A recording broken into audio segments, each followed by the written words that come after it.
Welcome to Sputnik, orbiting the world with me, George Galloway.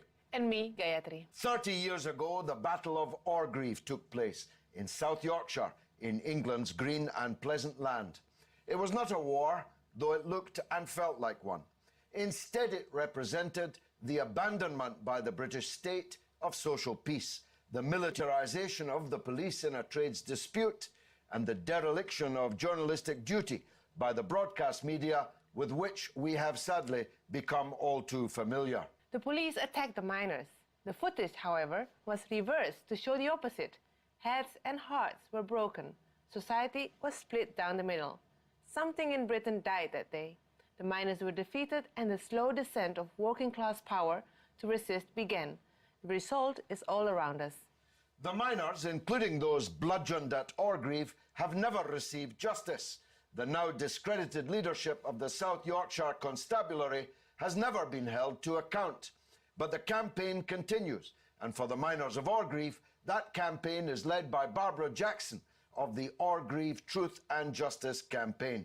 She joins us now. Thanks for doing so, Barbara. Just tell the viewers, because it was 30 years ago, what happened at Orgreave. Specifically, the 18th of June 1984 was when there was a mass picket of the Orgreave coking plant. 10,000 miners were there with 5,000 police, and the police were there in riot gear with dogs and horses. It was a lovely summer's day. The miners were in trainers, jeans and T-shirts.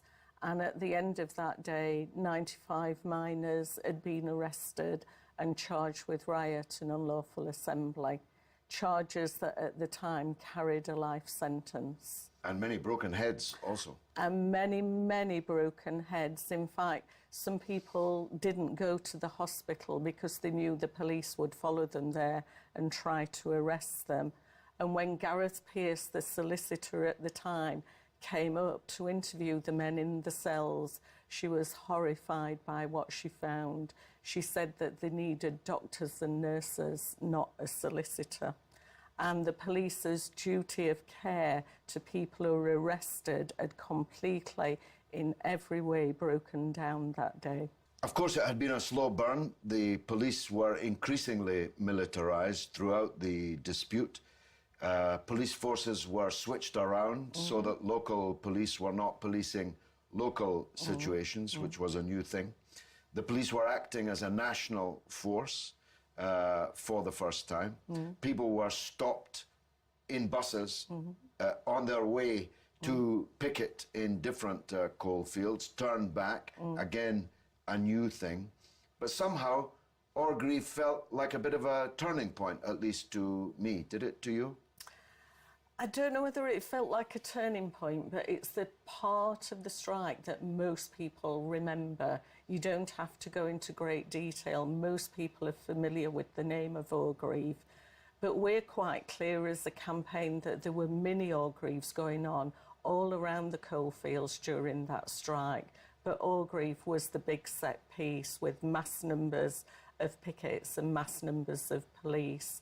And the resulting of the media information that day showing the police, the miners charging, not the police charging, set the tone for how that day at Orgreave was received by the general public.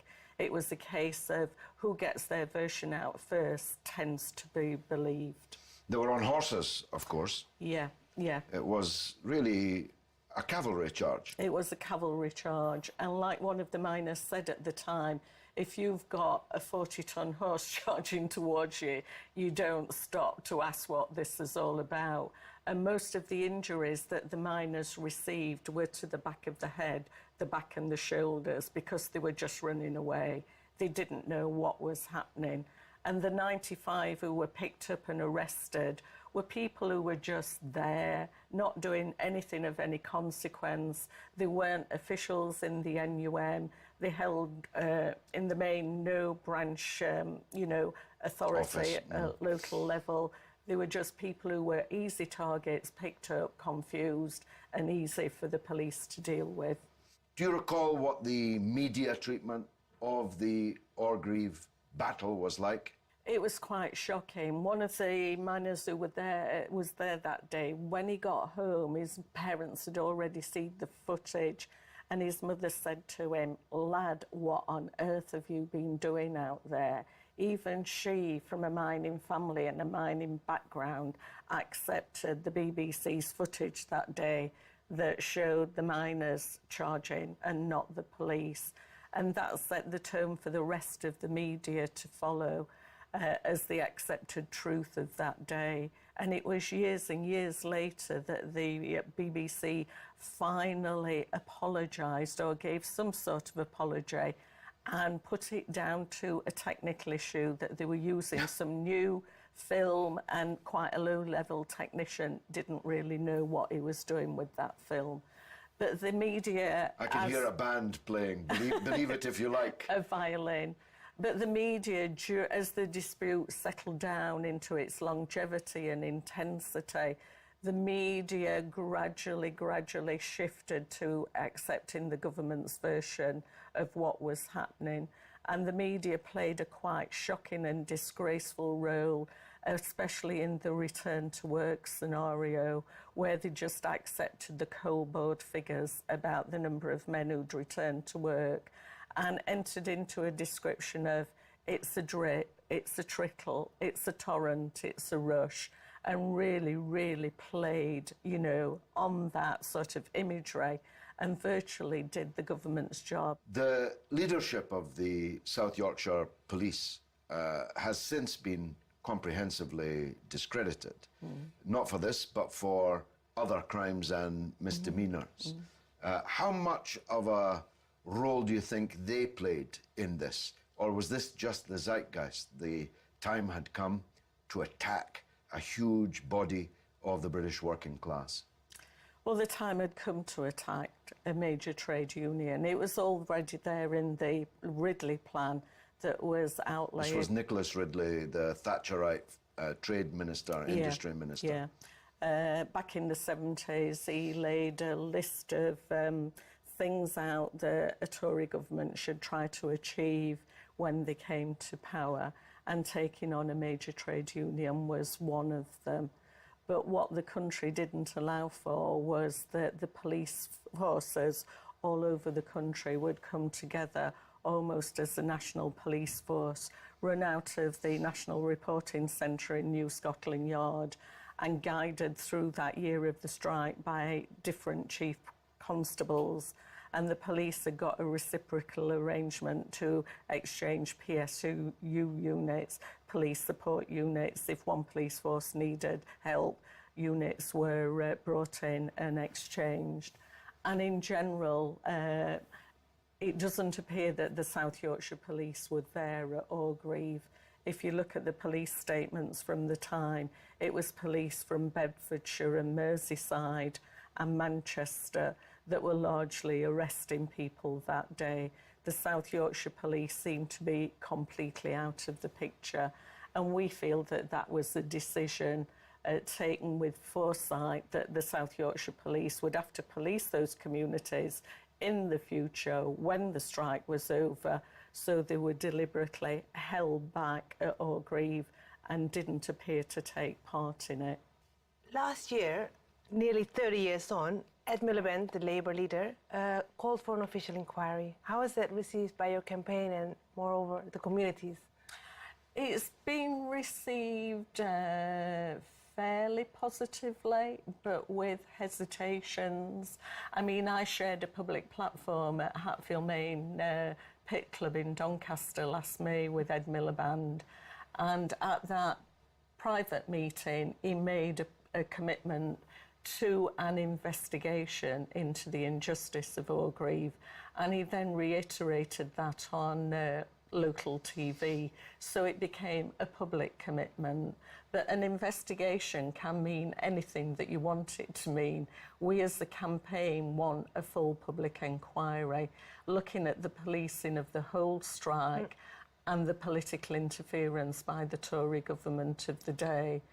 But that gives us a start, if we get a Labour government in May, to put pressure on that commitment to an investigation to become a reality.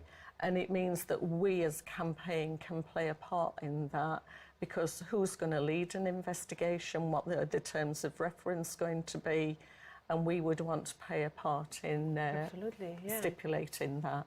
Yeah. Last year, for this show, we vox popped people going in and out of the TUC headquarters in London, in Great Russell Street. That was until a security man was sent out to tell us to go away. And an official of the TUC said, and I quote, "The miners' strike has nothing to do with us." And of course, that's the problem, isn't it? Because the miners were defeated, because a working class movement that ought to have known that they would be next did not come to their side when it counted. How do you feel about that now after all these years? Well, we still feel bitter that the TUC and other major unions weren't able to deliver industrial muscle to help us during that strike. And I'm quite shocked to hear what you've just said about the miners' strike. We showed it on screen. Yes, It's yes. nothing to do with us, because there has always been some people who wanted to disown the strike during the strike and afterwards. They feel embarrassed by what took place in the strike and the outcome of the strike. And there's always been this thing in unions about do we go for collective action or do we keep quiet and just be a service union? So a lot of those conflicts played themselves out during the strike. You must all hang together, or you surely will hang Die separately. together. Yeah. Barbara Jackson of the Orgreave Truth and Justice Campaign, the very best of luck with the next stage of the battle. Thank you. Coming up after the break, another hero of the British mine workers, but this time speaking about all things Russian, Associate Editor of The Guardian, Seumas Milne. We'll be right back.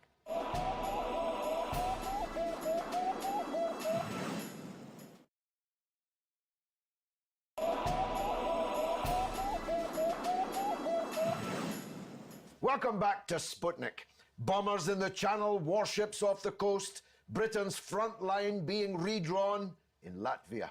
If you believe the British media and some government ministers, it is only a matter of time before the Red Army, complete with snow on their boots, turn up on a high street near you. How hot is the new Cold War going to get? That is the question. Helping us answer it is The Guardian's Associate Editor, Seumas Milne. Seumas, thanks for joining us. NATO are not very happy with you for pointing out a contrary view to this dominant narrative which we now have in this country, which seems to be reaching almost hysterical levels, that the Russians are coming. I think in the last few weeks and months it has reached a fever pitch. I mean, we've got the level of media coverage now of this crisis in the Ukraine and Russia's role in it, and Russia's role in Europe, and Putin in particular, has become hysterical and completely unrelated to reality. And I think it is quite dangerous. I think they're whipping up a kind of war fever and preparing people for a level of intervention that, you know, British people in this part of the world, in Western Europe, are actually not committed to at all, nor in the United States. They're trying to lay the ground for a level of action in relation to Russia and the Ukraine that I think is A, unjustified, and B, not at all supported by public opinion. But these things have a momentum of their own. And, you know, in the last few weeks, we've seen decisions to send American and British troops in relatively small numbers, we're talking hundreds, but still troops, to Ukraine, which is, which is not a member of NATO, to a zone where there is conflict, in which there's a civil war going on, which Russia is supporting one side in that war, and the United States, Britain, France, and the other NATO powers are supporting the other side, a government that came to power in an illegal overthrow of an elected government.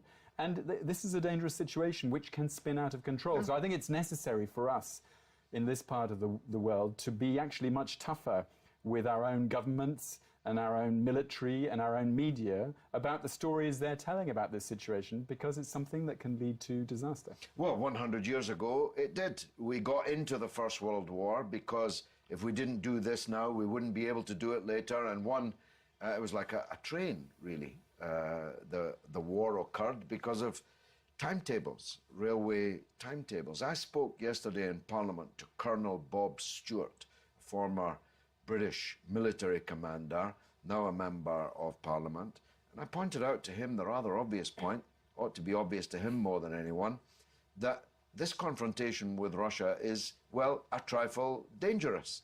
Because if it gets hot, if the shooting starts, this is not Yugoslavia you're talking about. Neither is it Iraq. Russia is a nuclear-armed superpower in which the vast majority of the people in the state are behind the government in the stand that they're taking. Is it really dangerous? Can it turn hot? I don't think it's the intention of either the Western powers nor the Russian government for that to happen. I don't think the West intends to fight in Ukraine, although it's clearly drawn the line in the NATO states that it's set up in the former Soviet Union, particularly the Baltic states. But as we're talking about, these things have their own logic and they can lead to their own forms of escalation. If, for example, as there is incredibly strong pressure in the US from both main parties, Republicans and Democrats, to arm the Ukrainian government, which has been resisted up to this point by France and Germany in particular. If that takes place and they send heavy weapons to the Ukrainian forces, by the way, which include fascist militias fighting on the front line in eastern Ukraine with names like the Azov Battalion, where they have swastika-like symbols on their arms and belief in racial superiority and white supremacy. These are some of the forces that we're talking about arming and supporting, that the West is supporting at the moment. If that happens, and the Russians then increase the level of supplies with heavier weapons to the rebel camp in eastern Ukraine, the potential for that conflict spinning out of control is very serious. And in fact, we've had British generals, like the former British representative at NATO, who's been speaking out in the last week, saying just this, that the potential for what he called total war is there. And his argument is, that the British government, NATO, must take this more seriously, that military spending must be increased. And a lot of people are using this conflict as a way to try and protect the army and the armed forces from cuts and to, spend more on weapons. But if people like that themselves are saying it, I think we should take it seriously and wind down the conflict and raise the pressure in this country and other parts of the world to wind down this conflict, to de-escalate the conflict. We've got at the moment, there's a ceasefire in eastern Ukraine, which is more or less holding, and that some of the heavy weapons have been pulled back from the front line as a result of this so-called Minsk agreement that was signed last month.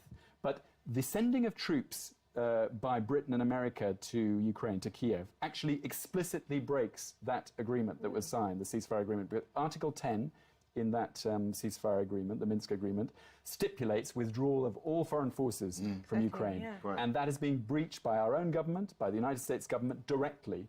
But that agreement is likely to break down again because it doesn't deal with the underlying causes, and we're likely to see a new escalation in the months to come. So we need to be promoting, I think, quite seriously and pressing for an alternative and an end to this ludicrous anti-Russian propaganda, which is blinding to people to the reality of what's going on and making a genuine debate and dialogue about what's taking place impossible. Because anything that contradicts the NATO line and the Western line, which overwhelmingly dominates the Western media, is immediately dismissed as Kremlin propaganda, whatever the truth of it. Seumas, George just mentioned that the people of Russia support their leader in the current state of affairs. Is that the case, though? How is the sphere in Russia post the murder of the opposition leader? Support can mean different things. I mean, Putin is a authoritarian conservative in many ways, and lots of people in Russia as well, of course, in the rest of the world, don't buy into that at all. But in terms of his defending Russia's security and standing up against American domination and NATO expansionism throughout Europe and beyond, of course he has the overwhelming support of the Russian people and of course the sympathy of people throughout the world who want to see a more balanced global order. Now, actually, in terms of the stance that he's taken in relation to the Ukraine, Putin is in many ways a sort of centrist figure, balancing the factions on different sides and the pressures on different sides. The majority of people in Russia, I think not just from opinion polls, but from all sorts of other evidence, in many cases would like a tougher position and stronger support. And of course, the rebels themselves in eastern Ukraine, many of them believe that Russia is not offering nearly enough support. But I think that just reflects the fact that Russia has been pushed back and back and back in the past 25 years, 20 years since the end of the Cold War, that commitments that were made, and they were made, the records in the American archives show that NATO would not be expanded to the east, were broken, and NATO was pushed right up against the Russian border into the former Soviet Union.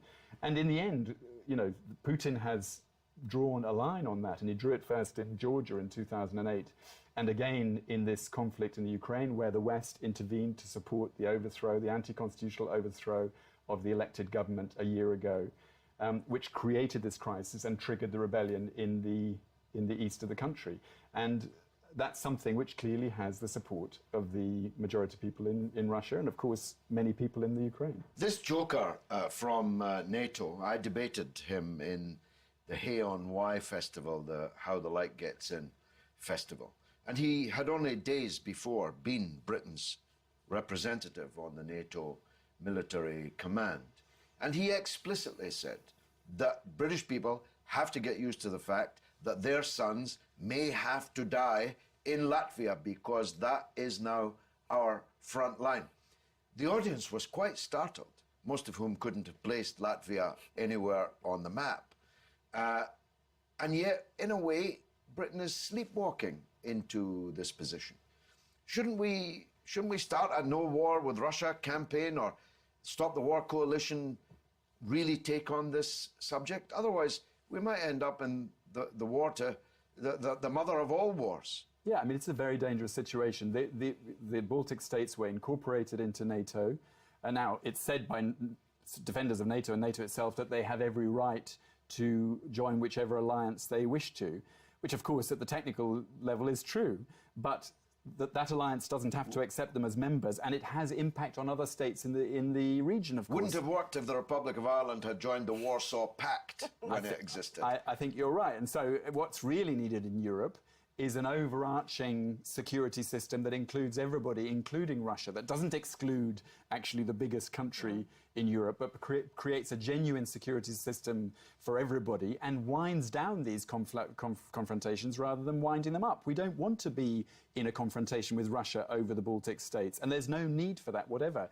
It is NATO's existence which is creating these conflicts and its expansion to the east. So I think we need to ring the bell on this and sound the alarm, because it is running out of control and it can go somewhere which nobody wants on either side of this confrontation. Very briefly then, what's it all about?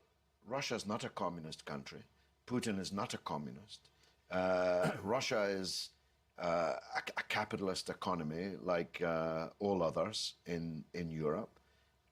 What's the real reason behind this belligerence towards Russia, towards Putin? Well, I think it does come down to this drive by the United States and its allies to use the collapse of the Soviet Union to take control of the continent, to ensure that American power is embedded into the European system indefinitely. And that was something that was specifically laid out by the United States government in the aftermath of the collapse of the Soviet Union. We've got the documents showing that. And it's also in the case of Ukraine. It's been a prize, as the Americans have said, for decades to effectively get control of Ukraine, because Ukraine is economically, although it's a basket case at the moment, it has huge economic potential and always has had, and allied with Russia, or part of a wider bloc, including Russia, gives Russia more strength than the United States and its allies want to see it have. In the end, this is about the attempt to maintain a unipolar world, or an American and Western-dominated order, which has broken down in the last few years, and that's what's created, I think, some of this conflict. But from the point of view of most people in the world, they want to see a multipolar order. They don't want to see a global system dominated by one power and its allies, which overwhelmingly dominates the world militarily. And that's something we're seeing played out in these conflicts. Seumas Milne, thank God for you. And now it's your turn to tell us what you think through the portals of social media. What's rattling, Gayatri? I asked, what's next for Russia's opposition? Love Truth says the US will try to force many coups by paying communist and far-right nationalists. Well, don't laugh, might happen. On the miners, lots of response on that shows you that it really still vivid subject. Yeah. David Taylor says, why did they lose? Because not enough of the working class supported them. And divided, we fall. Well, that sums it up. Couldn't put it better than that. Well, that's all that we've got time for this week. Which, alas, means that's the end of the show. Stay in touch with us on Twitter, RT_Sputnik, and on Facebook. You can like us on Sputnik on Russia Today. It's goodbye from me, Gayatri. And from me, George Galloway. It's been marvellous.